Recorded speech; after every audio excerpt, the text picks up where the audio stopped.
In a world wrought with struggle and strife, a world rich with beauty and grandeur, a world where peril lies around every corner, a world of casting and honing. One group steps up to share the perspective of the masses in this, the world of Warcraft. We are Pwnecast, the voice of the players. You have crossed into the world of the dead in search of answers. Welcome back. You are listening and/or watching Pwnecast. This is episode 62, and we are in patch 6.2. I am your Warlock host, Belle. We are without Frieza today. Apparently his roof caved in. I don't really know what happened. He's sitting in his house with no roof. He's got to rearrange stuff. I don't really know what goes on in Frieza's house, but he has no roof, apparently. I just want to make sure the PC's okay. I wasn't so much concerned about his safety. I wanted to make sure that the computer was okay. So hopefully he'll be back with us next week. Bloke was also going to be a fill-in, but he had his back removed and is laying like a glop of jelly in the middle of the floor, apparently. So he has no spine. We really have a whole lot of issues this week with our members. But Bloke had surgery, and apparently they gave him too much meds for his height or body. I mean, he's really tall, so I don't know how that's possible, but... I picture him walking like the DK's pet. Yeah, I mean, you gotta imagine his pills are about this size. Right. Covers his entire body. So. There may or may not have been an overdose on the doctor's part in the work, so he is not feeling in his sort. So we did bring Dark, unfortunately, to fill his spot. But I did bring the Death Knight. I did bring the Death Knight who died because he didn't read the patch notes. Lycan. So mad. So my favorite spell is Dark Simulacron, or however you say it. And there I am. Right, and there I am. I'm going and I'm dueling Belle. First time she's ever dueled me. And I'm going, okay, cool. I'm watching a Chaos Bolt. I hit it. I never grabbed it. I'm sitting every time she hit Chaos Bolt, I'm doing Dark Simulacron, not getting it. Did not realize they took it away from us. I don't duel anybody, as a rule. The reason I don't duel is, especially my friends, is because when they beat me, I'm not a dueler. I'm not a 1v1er. That's just not my style. Maybe it's because I don't think I'm good enough. Maybe I'm not good enough. I don't really know. I can answer that question honestly in the sense of it might be because I'm not good enough. But I don't duel, especially my friends, because when we duel and they beat me, we're not friends anymore. So as a rule, everybody always tries to duel me, and I constantly decline. But I beat him. I think you would have done a better job if you're Affliction, though. Sorry. Those of you listening that can't see my face, it's resting bitch face, because that's my response when somebody says the word Affliction to me. Anyway, I did also bring the boom chicken who lays his own eggs, and they are not golden. Hots for shots. Yeah. Apparently, I was doing BGs, and I was getting my face pushed in because I don't have the bow trinket, so I'm still taking the normal amount of damage. And I guess, you know, whenever you try to crit somebody and you crit your pants with a boom chicken, you laid not so golden eggs. But yeah, so.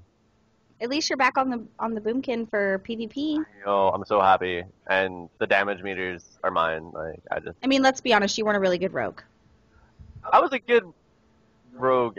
You carried the whole team as a rogue, of course. So I don't know how you're going to manage to carry us on the boom chicken. I was good at the mechanics for rogues on RPGs. I wasn't the best at DPSing on a rogue. That's just Wait, the entire RPGs with HOTS is, oh, yep, stables are clear. Here, let me sneak down to the mines. Oh, yep, mines is good. Go ahead and do that one. And then let me sneak over to the farm.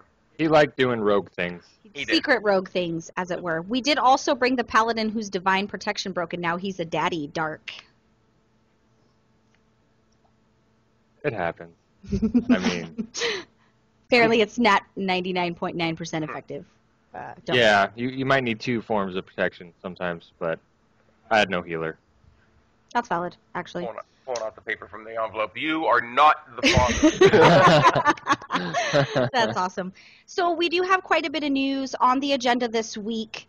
I don't know how many of you have gotten a chance to walk into Ashran. I know the queue times have been ridiculous. They are adjusting that to allow people to be able to queue into Ashran a lot faster. In case you guys haven't noticed, for those of you that have been in, when you go in, it automatically drops you into a 40-man group when you actually get into Ashran. Once you're in, do your thing, whatever. If you leave that group, it does boot you out of Ashran. We were talking pre-show about this. I personally it could go either way. Sometimes maybe I don't want to be automatically put in a group. Maybe I want to go off and do secret warlock things, or maybe I just don't want to be involved in a group. I don't appreciate that I kind of get thrown into it. It's normal though, because the other instances, what's Tolbarad and Wintergrasp, they automatically put you in a group when other people enter. So, I mean, I understand the reasoning behind it. So those of you that do have issues trying to get into a group on pre-made for the group finder, this is going to make it a lot easier. Understand that when you do go in and let's say one faction is running for quite a while, they're just kind of dominating, hordes dominating, they're killing all of the alliance things. With a little bit of time, the opposing faction that's actually losing, a ton is going to get a buff for damage. So that is going to make it a little bit easier. And when you step into Ashran, you guys will have already noticed that the side events do not award conquest. So they did take that out. The daily questing that you do get inside there will give you conquest. You're not going to be able to get the amount of conquest that you used to get. But it is a really good starting point for your honor gear to get you going. And then when season starts, you can go do your conquest.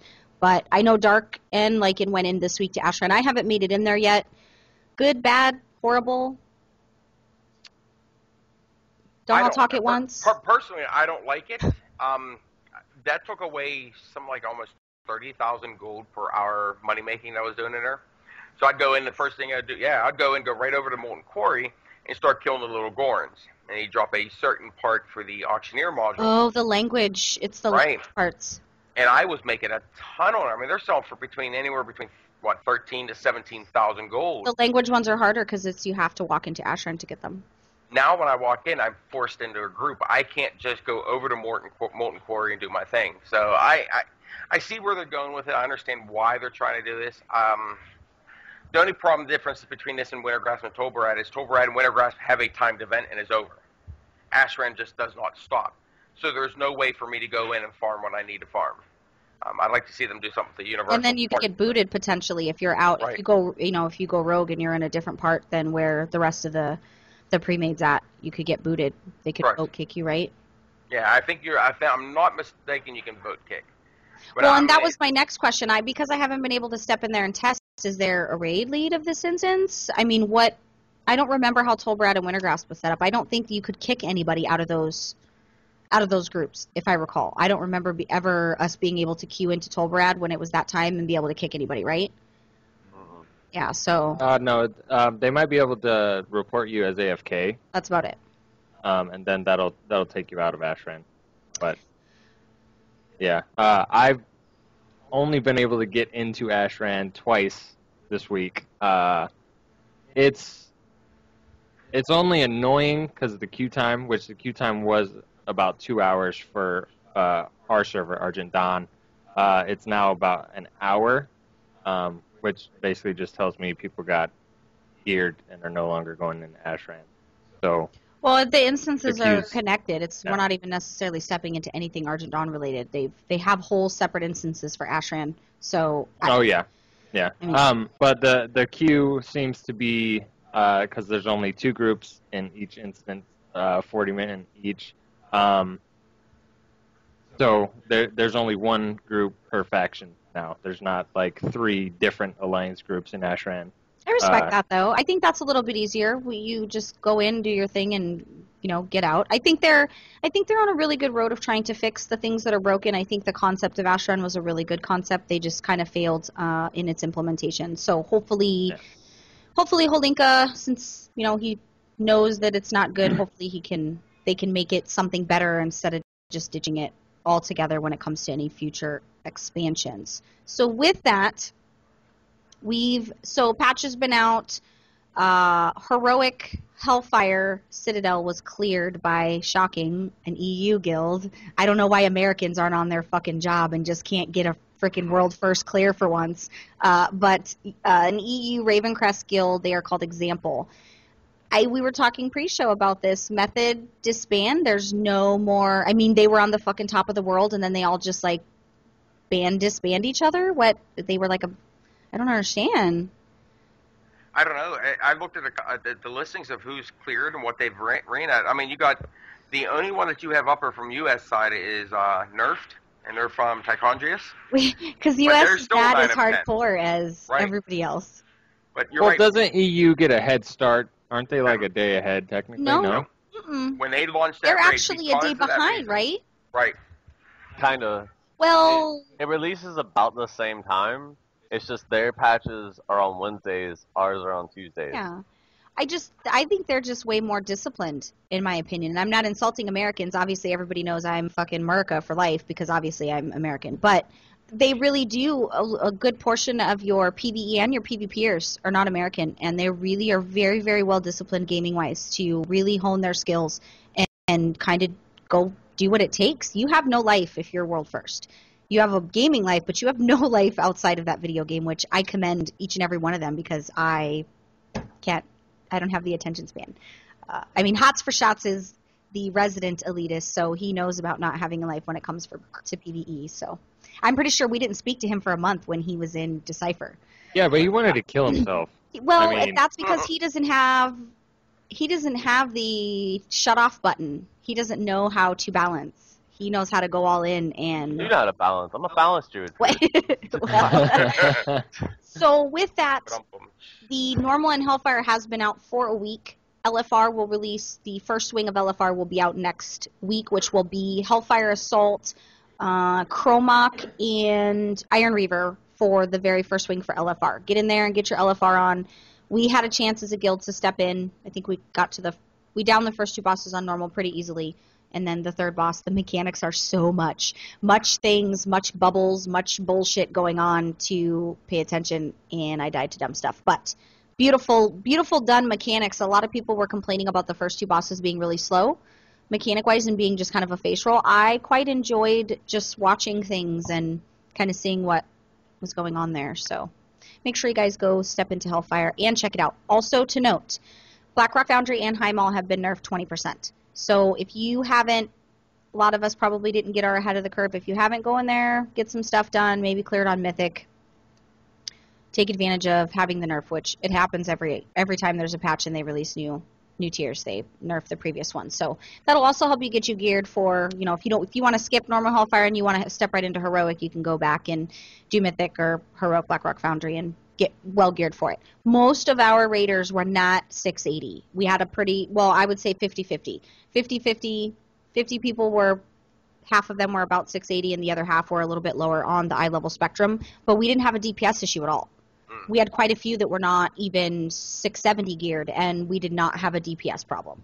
So that's for normal. Doesn't mean it's going to be the case for Heroic, and it doesn't mean it's going to be the case for future bosses going through normals. That was just the first three and we didn't have a DPS issue, but mechanics allowing, I'm a warlock. If there's mechanics, I can't DPS. I gotta run. That's pretty much how I work. I'm not Affliction, so I can't dot. Right. It'd be easier if you were. I hate it. Rejoice Master Plan has updated.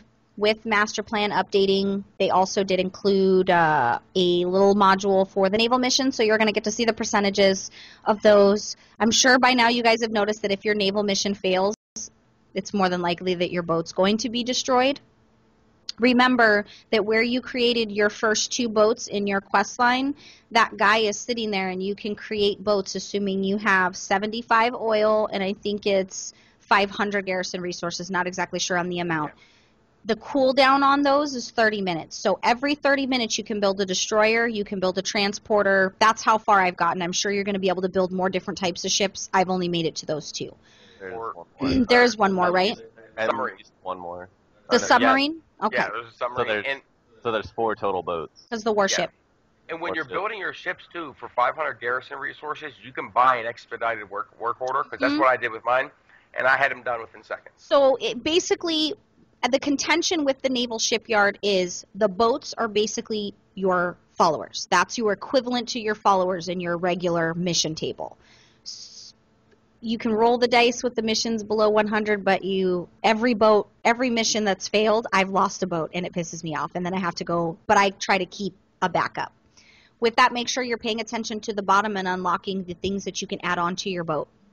If you did the questing, you already know that because it prompts you to add something to your boat. You unlock those things by doing the naval missions and progressing through those quest lines. You'll be able to unlock more things that you can attach to your boat to basically allow you to kill shit in the ocean. So Wanted to make sure, the only reason I explained a little bit about that is some people were confused as to how to continuously build boats. They thought once you did the quest line and you built the 2, you were screwed. You just got to go walk over to him and click him, and he'll ask you what type of boat that you want to build. Midsummer Fire Festival. Okay, let's be honest here. I've never done the Midsummer Fire Festival. Never. Well, I did try for the Violet Protodrake, but I usually give up halfway through the year. Like, I'm really gung-ho, and I'm yes, a new thing I get to do and it doesn't happen. I literally, my ADD happens, and I'm off not doing those. So, I still haven't finished Love is in the Air. Oh, wow. Yeah. So, with Midsummer Fire Festival, visiting various bonfires located is going to give you gold as well as the Burning Blossom. That's going to be...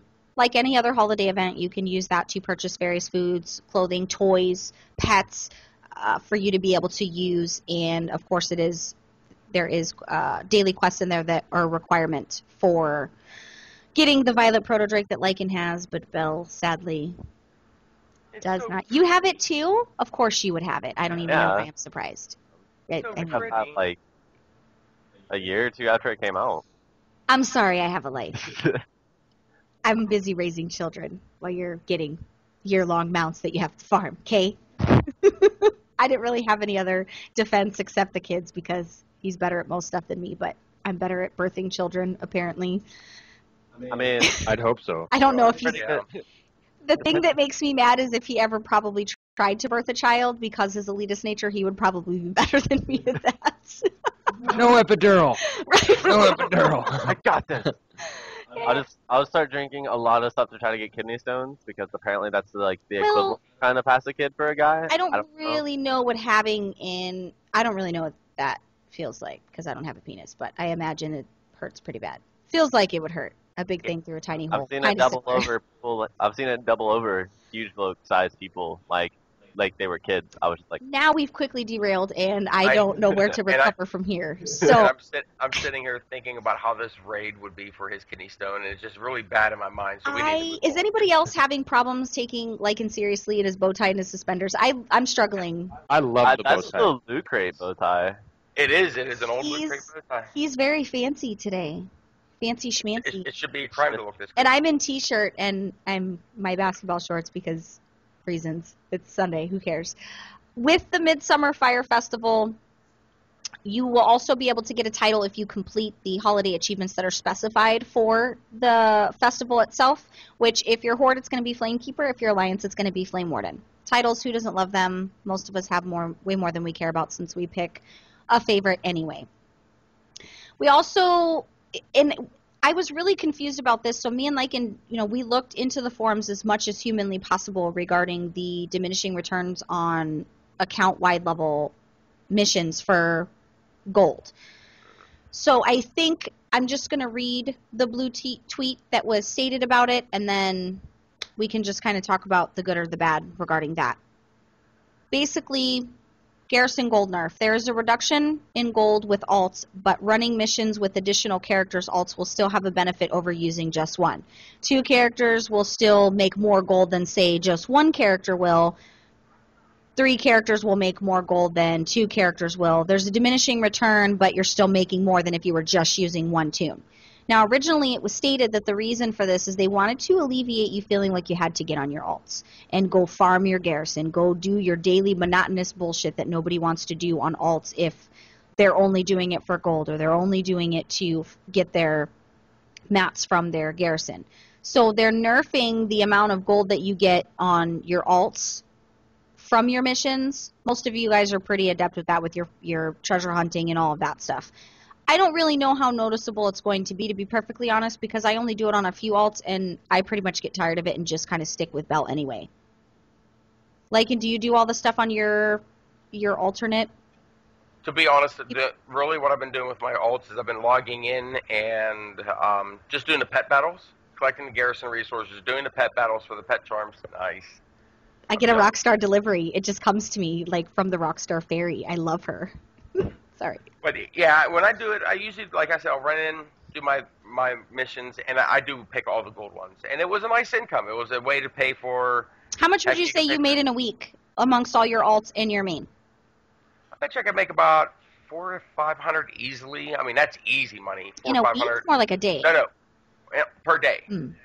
You know, so I mean, we're talking a couple thousand a week if you run through 9 or 10 alts, and it does add up. And it was nice to pay for like your repair bills if you don't have a guild that does repair bills. And I think that's what a lot of people are complaining. It says, look, I got 11 alts. You know, it could be even more if you use the accompanying servers that they're connected to. You could have as much as 20 alts making us money, and now that money is been reduced. And I think that's what people are upset about. Think of it on an Elvine perspective, where he probably has all the tunes that he can having running and gold missions all the time, and they're all going to be gold cap. And I'm sure he's super efficient with all the traits the followers need to have. I mean, he's kind of a gold-making Jedi. He's an elitist in the gold-making world. Like, I'm broke all the time. I think I have like 15K. You're a broco? He's a broco. Yeah, I'm broke at I sit at like 15K constantly. Hots is taking gold donations, and he may or may not give you a lap dance. So if you want to get in on that action, just make sure you add his battle tag, which I'm sure Lycan knows it by heart, but he does give lap dances for gold. So go ahead, Lycan. What's the battle tag? I believe it's Hots 1372. Is that right? I don't know. When you send him a battle tag request, just put in the note that you're interested in one of his wonderful and exotic lap dances for gold on his druid, because his druid's very pretty. She's got a really nice butt. So. Hot 1796. 1796. You gave the wrong one? Terrible. I did. This is why. Also, with they did do there's going to be lots of hot fixes, guys, and we make sure that we post it on the PDQ, we post it on the Facebook page.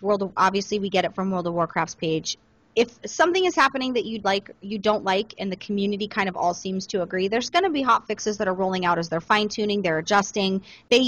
The nature of Blizzard is to overkill everything and then scale it back. They don't really have that happy medium. They just kind of dive in, piss everybody off, and then as people are using it in a real-life environment, because PTR is not really accurate. Most people just get on there, fuck around, and don't give them any feedback. So there's going to be more and more hotfixes kind of as we go along.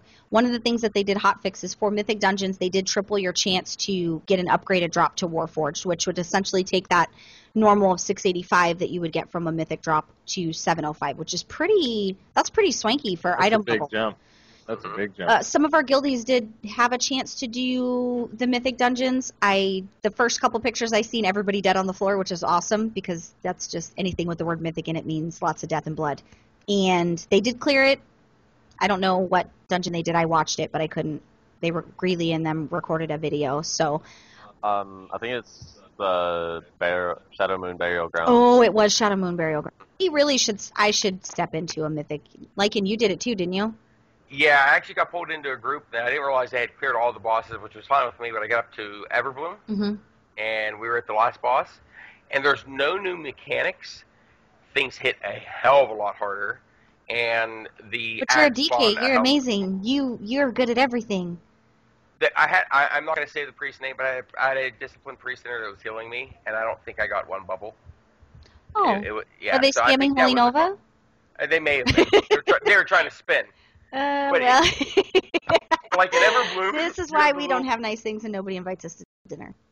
In Everbloom, you got to step on those little flowers before they pop up. Nobody was stepping on them, and it was just a clusterfuck. And I was like, I got to get out of this. So I ended up leaving it. But I can see why it's harder. It's fun. But yeah, things hit a hell of a lot harder. So you didn't even get a chance to clear any boss at all because they pulled you in for the last boss? No. I think it brings something to dungeons. They're making dungeons a thing by increasing the difficulty, and it's not like Blizzard's just saying, hey, go to this dungeon because it's harder. They're giving you the gear to make you want to do it. Who can be mad about that? Challenge modes were always scary to me because the whole time situation.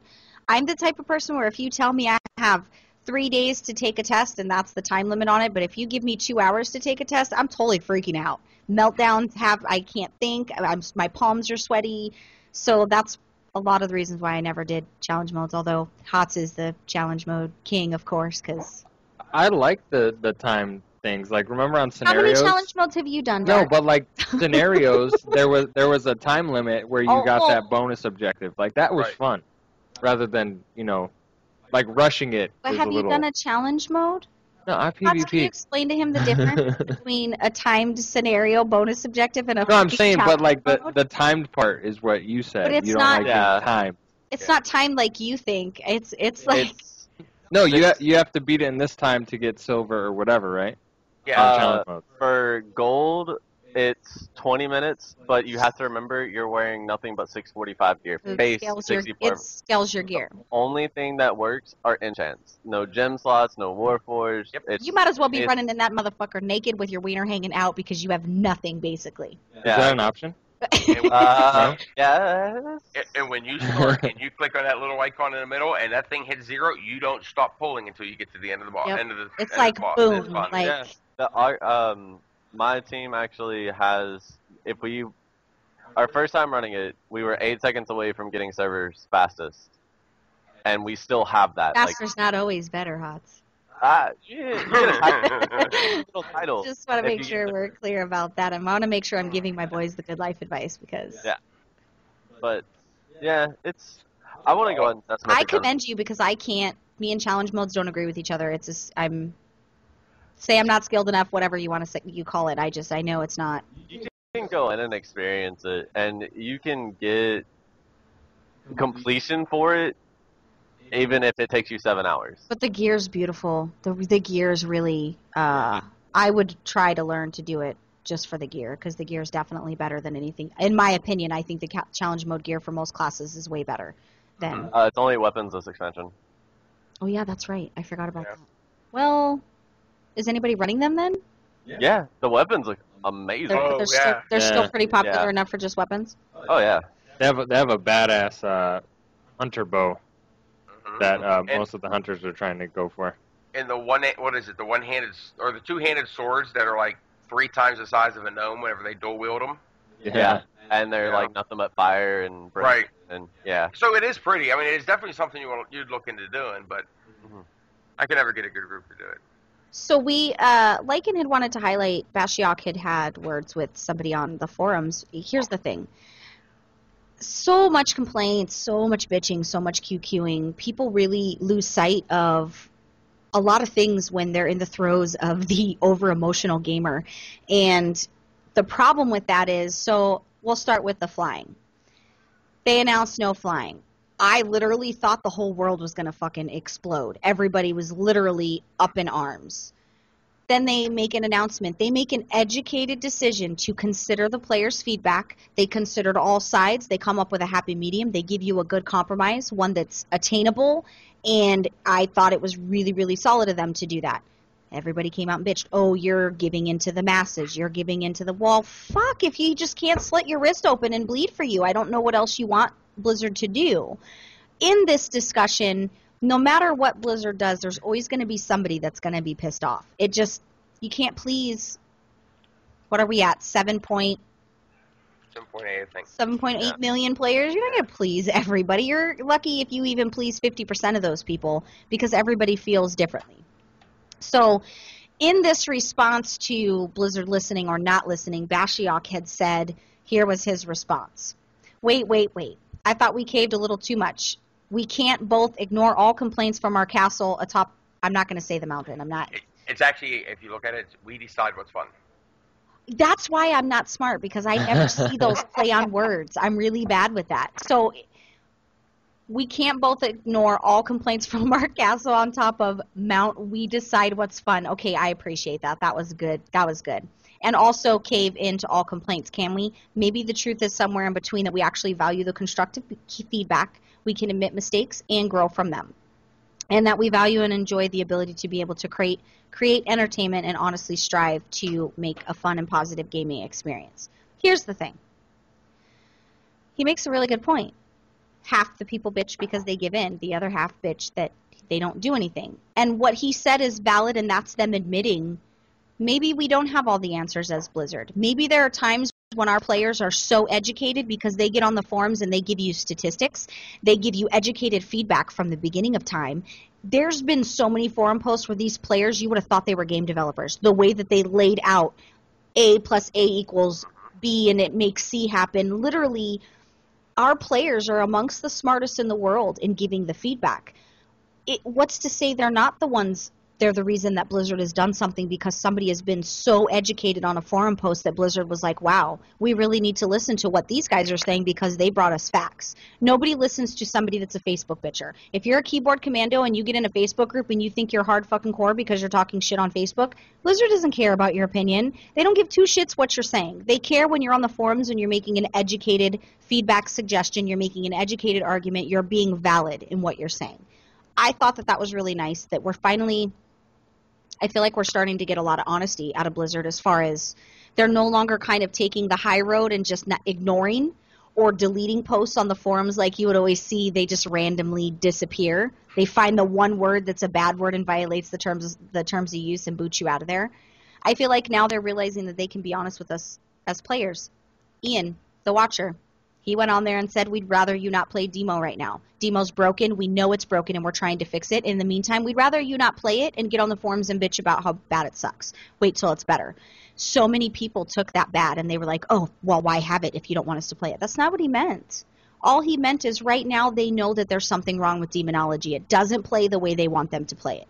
In the meantime, they would like you to not play it because they're getting sick of you bitching about Demonology not working. They'd rather you play something else until they can get it fixed. That's kind of not on their list. I'm not throwing stones here, people. I'm destruction. I'm just saying that there's no stone throwing happening here. And I can't imagine being on the other side of 7.8 million people, no matter what you do, no matter what quality of the game you put out, what content you're putting into the game, somebody's always bitching about it. And I'm sorry if you've ever done something like that. If you ever, I mean, we do the podcast, and I can remember every single person that bitched about what we do or do not do on the podcast more than I can remember the ones that say, "Hey, great podcast." That's true. I could not imagine. Remember that one guy that told me I needed to be in the kitchen making a sandwich that I didn't belong on a podcast? That hurt my heart. I kind of agree with him, but to an extent. Well, Hots made us sandwiches last night. And he took the chips back, so. No, he didn't. I ate one. Oh. I didn't finish them. But yeah, see, the roles are kind of, we have equal roles in here. Well, what do you, Dark Hots, what do you guys think of the community in general? I mean...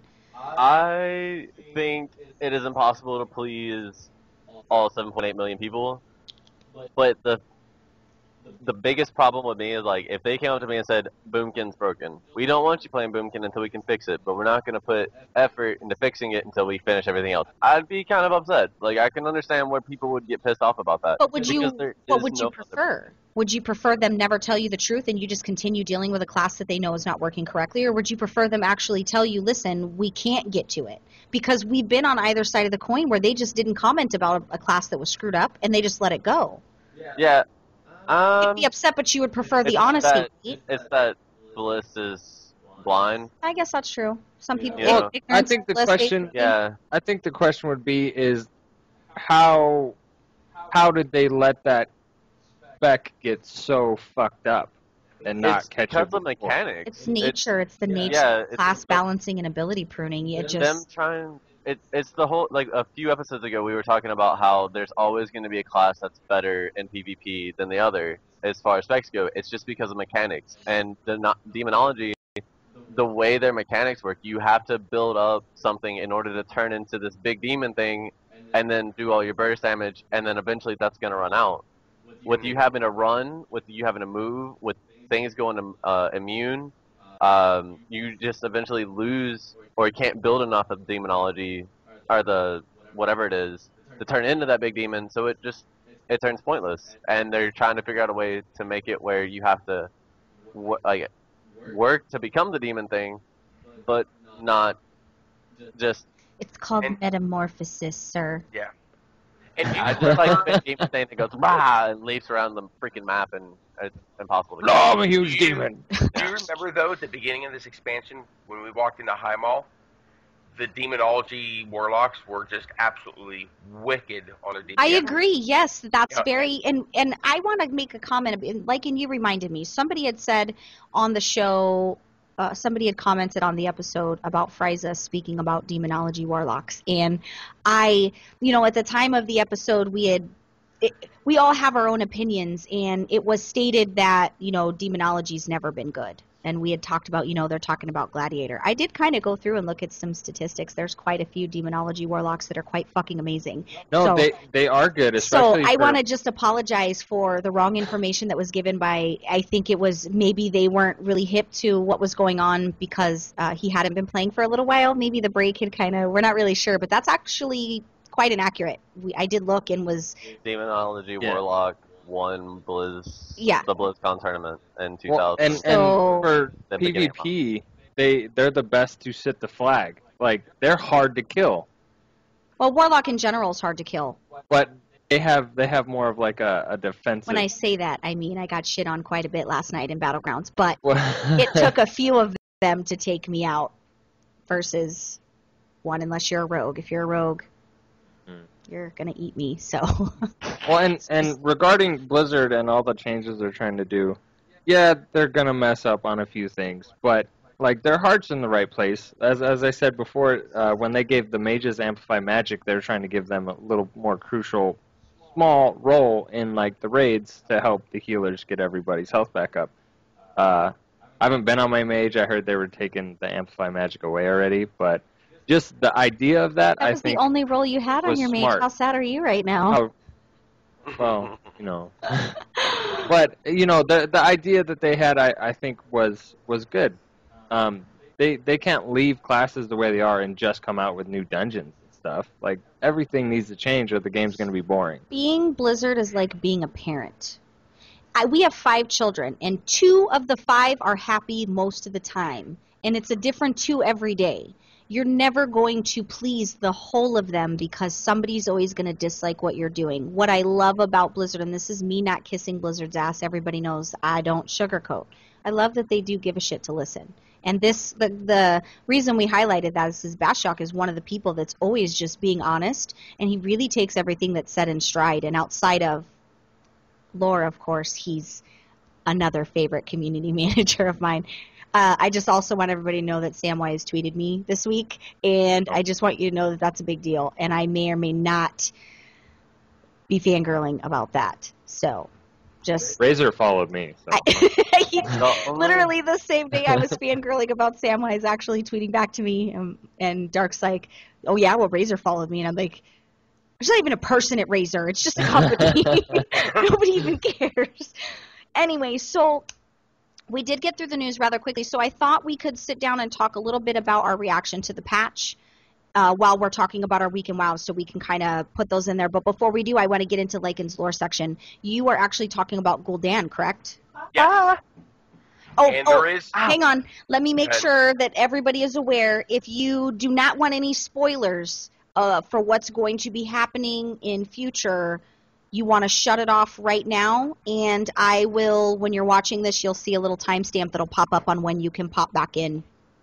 I'll make sure I put that in there in the playback. If you're listening to this on the audio, maybe give yourself about 5 or 6 minutes before you pop back in to the audio. So go ahead. You are good to go now. Okay, so with Gul'dan, what we have been doing so far is we see Gul'dan used to be the leader of the Shadow Council. He and his clan drank the blood of Manaroth, became his slaves, became, the monster orcs. Gul'dan then sends word to Gromos and says, hey, I need you to bring your clan up here. Let's go ahead and get you to drink the blood and get this untold power. Gromos sends a messenger. Messenger comes up, says he's not going to drink it. Here it's end up being Garrosh being sent to Gul'dan. We see the scene of coming into coming into this expansion where Manaroth dies. Gul'dan's pissed. Shit goes crazy.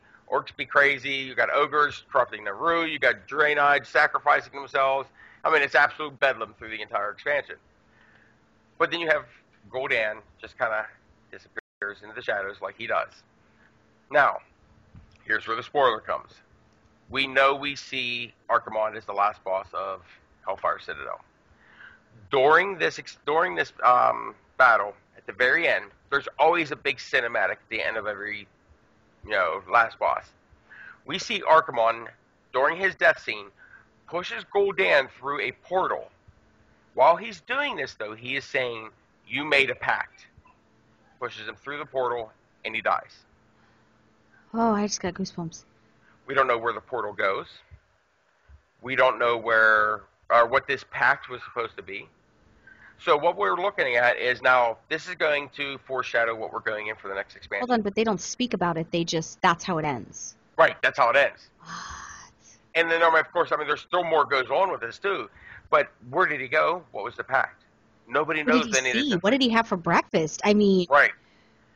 So what's neat about this is I keep saying Eye of Ashar is going to be our next expansion. They trademarked it last year.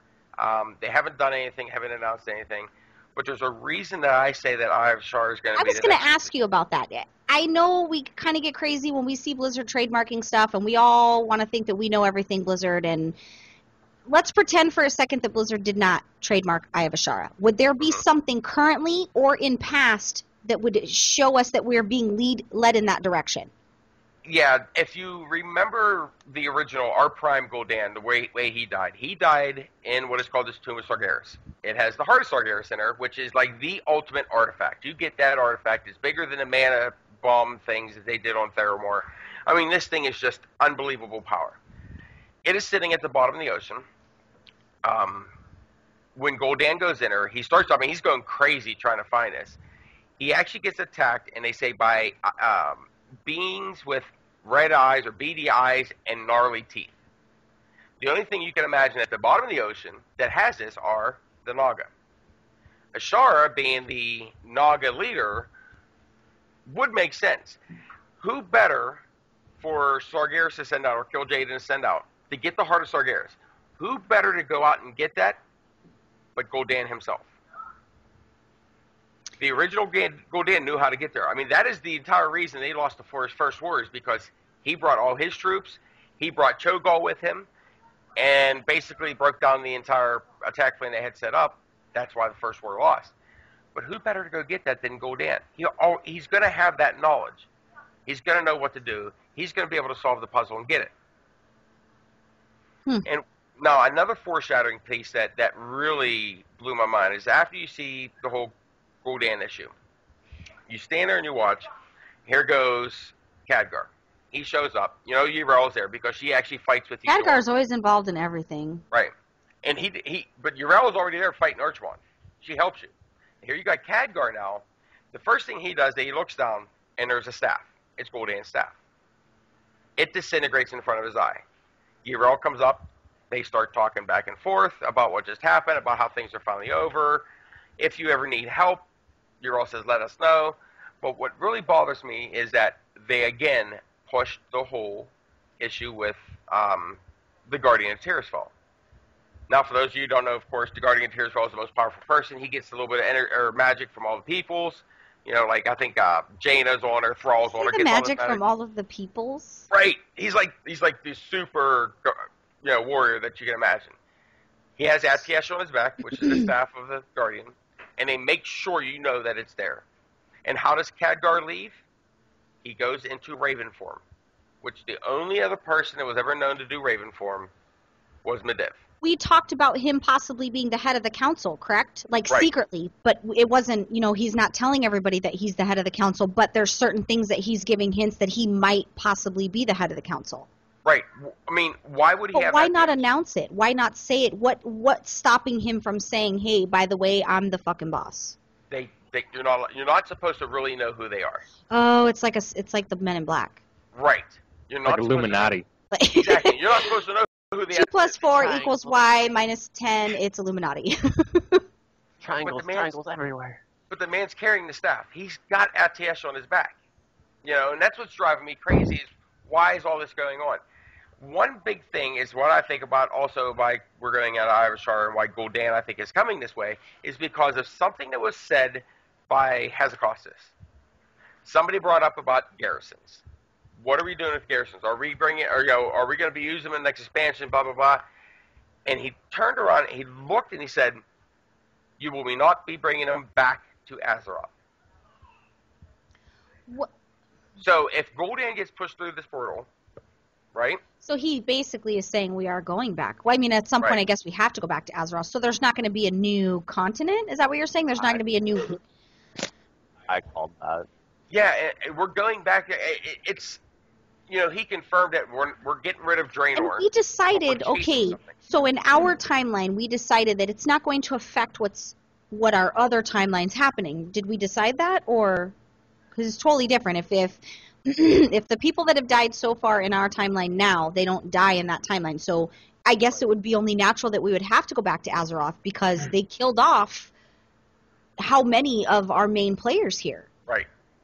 And that's why I said when we go back there, why would we be going back? Who are we going to be facing? Gul'dan gets pushed through about this pact through this portal. Now, when we fought the Iron Horde at the gates, whenever during the opening of the Dark Portal, we stood there. But if you go to Upper Blackrock Spire, there's an Iron Horde there. There's no reason that Gul'dan cannot open a portal to bring him right into Upper Blackrock Spire or bring him anywhere on Azeroth. Because here's the deal. The only reason the big Dark Portal was there is because they're bringing an army through. Right. And destroying... Like, not just, they're not bringing just some friends. Like, right. They're bringing shit to kill you. I know some powerful mages, but they're not going to be able to put a siege engine through the little portals they got. So that's why that's there. Maybe if they went on a diet. I don't really know. They might crit their eggs. I don't know. So my opinion is we're coming back to Azeroth. It's going to be Avashar. Gul'dan's going to be going for the Heart of Sargeras, and I think that's what we're going to see. We're going to see an expansion that draws us closer to this artifact that has always been in the lore, always been in a game, but never been talked about. I like it. I think that's awesome. Sweet. So. Good things. Good things. That was excellent. I'm starting to get. Well, I mean, you guys know the only reason I know lore is because of you. So if you didn't sit down and tell me, then I wouldn't. I mean, I would know just from questing and stuff, but being able to kind of understand, there's so much to understand and so much change and so much to keep up with that I know the important things and stuff like that, but some of the smaller in-between stories are kind of what I'm lacking in my lore knowledge. So. And I want to give a real quick shout out though to Grand Nagus. Grand Nagus and I sat down and discussed this for about 2 hours the other night. He's from Control Alt WoW. He is. And what's the other one? The body thing. Corpse One. So I mean, him and I really discussed this, and he's given me a lot of insight on what's going on. So I have to give him a shout out. He's awesome. We love him. He joined the guild recently. It's always nice when another podcaster's like, "Hey, I want to hang out with you." I'm like, "Yes, people know us. It might just be one, but one people knows us." So let's go ahead. I want to kind of mix, since we are actually approaching time, I want to mix our Week in WoW with our kind of reaction to how we're feeling about the patch so far with things that have launched. And we're actually going to start with you, Lycan. What'd you do this week? And let's talk about your good, bad, and ugly regarding the patch. Some of the great things, I'm a pet battler. I went and saw a bunch of the legendary pets. I've got most of them down. There's a couple really easy ways to go ahead and do that. And if you actually watch the stream tomorrow night, I'm going to be highlighting some of the pet battling stuff in there, discussing lore. So, head over to twitch.com/podcast. We'll be able to help you out with that. But I love the zones. It's beautiful. There's a lot to do, but I think for right now, I'm overwhelmed on trying to figure out what to do in Tanan Jungle. Which way to go. What rep to grind first, and it's not bad. I think the ugly part of it for me is just I think there should have been a little bit more direction that we could be pushed and told where to go. Awesome. I apologize. I'm hearing some feedback in the form of a fan, and I don't know what's going on. I don't know if it's you or if it's possibly the fan pointed at Dark. I don't know. But I keep hearing the fan, so I'm assuming the listeners are hearing it, and I do apologize if you heard that feedback. If you could take care of the fan so we don't hear that feedback, Dark, that would be... me. Or you can just sit there. It's whatever. It's cool. In the meantime, let's get... I know Hats has been playing this week. We've been playing ourselves together. So let's talk about your reaction to stuff. I dig it. It's interesting. I was having a lot of fun, with the Iron Docks. The whole assault thing that's up there, I just kind of did the whole famous, I press Starfall, I run around, pick up 101 things. All the skills it takes to hit Starfall. Yeah, I was just kind of like, well, I'm 690 something, this is boring. But it was, like, at the same time, it was fun. Like, that's how I challenge myself, is just, try not to die with 100 things chasing me. But, Tanan Jungle's pretty. Other than that, I've been doing random battlegrounds. And you're swapping to Boomkin for PvP this season, right?